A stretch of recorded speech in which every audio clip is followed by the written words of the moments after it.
আসছি। Welcome back to my channel Tanushree lifestyle. তোমরা সবাই কেমন আছে? আশা করি সবাই ভালো আছে। আমি অনেক অনেক ভালো আছি। তো ফ্রেন্ড, কালকে আমি বরবাড়ি এসেছি, আজকে যাবো মামার বাড়ি। তাই আজকে সকাল থেকে স্টার্ট করছি ব্লগটা। তো আমি এখন স্নান করে রেডি হয়ে গেছি।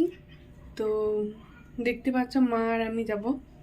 তো প্রথম থেকে লাস্ট পর্যন্ত ব্লগটা দেখবে, আমার অবশ্যই তোমাদের অনেক ভালো লাগবে। তো চলো, যাওয়ার সময় দেখা হচ্ছে। এখানে আমি রেডি হয়ে গেছি, এই যে আমি ড্রেসটা পরেছি, এটা পরে যাবো। তো চলো, বেরোনোর সময় দেখা হচ্ছে। তারপর রেডি হওয়ার পর ভাবলাম তাহলে কিছু খেয়ে নিই, যেহেতু কখন পৌঁছাবো তার নাই ঠিক। আর মা তখন বাবার জন্য রান্না করে দিয়েছিল সকাল সকাল কপি ঝোল আর সয়াবিন বড়ি তরকারি। তারপর আমরা বেরিয়েই পড়েছিলাম। এই যে আমার মা দরজাটা লাগাচ্ছে, চাবি দিচ্ছে। অনুকে একবার দেখা করে নি। এ অনু,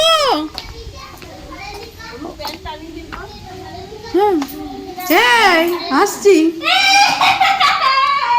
টাটা। কি হলো? তোমাকে দিয়ে দেবো, নিয়ে যাচ্ছি।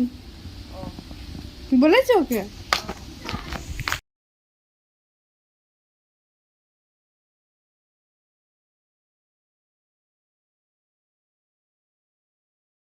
তারপর আমরা বেরিয়ে গেছিলাম, যেহেতু ব্যাগ নিয়েছিলাম তো সেরকমভাবে তোমাদেরকে দেখানো হয়নি। তো আমরা কোটার মোড় চলে এসেছি। আমি একজনের বাইকে, মা এদিকে হেঁটে হেঁটে আসে, যেহেতু টোটো পাওয়া যায়নি বলে। তারপর দেখো আমাদের কোটামোটা দেখা একদম পুরো চেঞ্জ করে দিয়েছে, আগে কেমন ছিল এখন কেমন করে দিয়েছে।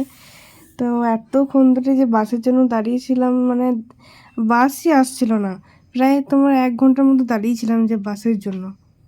তারপর ফাইনালি বাস এলো, কিন্তু আমরা তারপর পানাগড় চলে এসেছিলাম। তো পানাগড়ে মিষ্টি আরে সব কিছু নেওয়া হলো, যেহেতু কেটে কেটে যাবো অনেকটা দূর, তো সেরকম ডাইরেক্ট বাস পাওয়া যায়নি।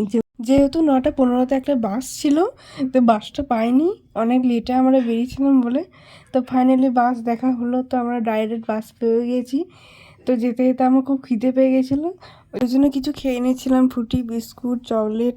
তো কখন পৌঁছাবো তার নাই ঠিক। তো ফাইনালি দেখো আমরা নেমে পড়েছি মঙ্গলপুর। তো আমরা টোটো করে যাচ্ছি, আর আমাদের মামার বাড়িটা হলো ঢান্ডারডিহি। ফাইনালি আমরা এখন চলে এসেছি কালী মন্দির।